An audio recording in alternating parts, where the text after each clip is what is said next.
तो ये वही पत्र है, रुक्मणी मंदिर में हम लोग पहुँचे हैं, जो माता रुक्मणी जी ने द्वारकाधीश जी के लिए लिखा था।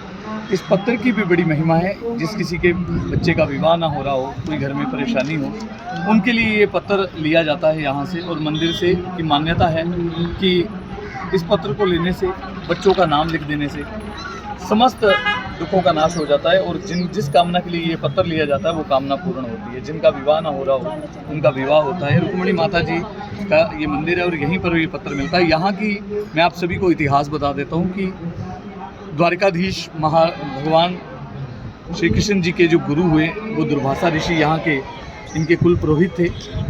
तो जब द्वारकाधीश जी और माता रुक्मणी जी के साथ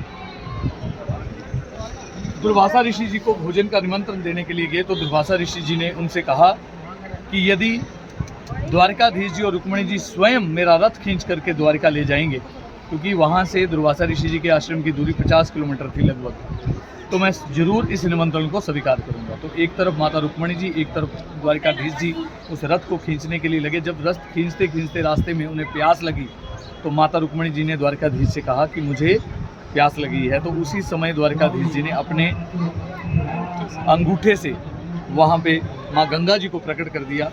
लेकिन पहले उन्होंने माँ रुक्मणी जी को जल पिलाया, बाद में स्वयं जल पिया। लेकिन ऊपर बैठे दुर्वासा ऋषि जी को जल नहीं पूछा, जिसकी वजह से दुर्वासा ऋषि क्रोधित हो गए और उन्हें श्राप दे दिया कि संपूर्ण द्वारिका में जितना भी जल है, आज के बाद कभी मीठा जल पीने को नहीं मिलेगा, वो सारा का सारा जल खारा हो जाएगा।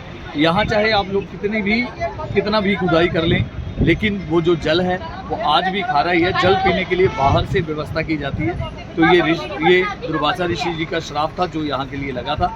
और ये पत्र की महिमा बता दी, ये द्वारकाधीश जी की पूरी नगरी की महिमा बता दी। धन्यवाद। राधे राधे। द्वारकाधीश जी का आशीर्वाद आप सबके जीवन पर। धन्यवाद।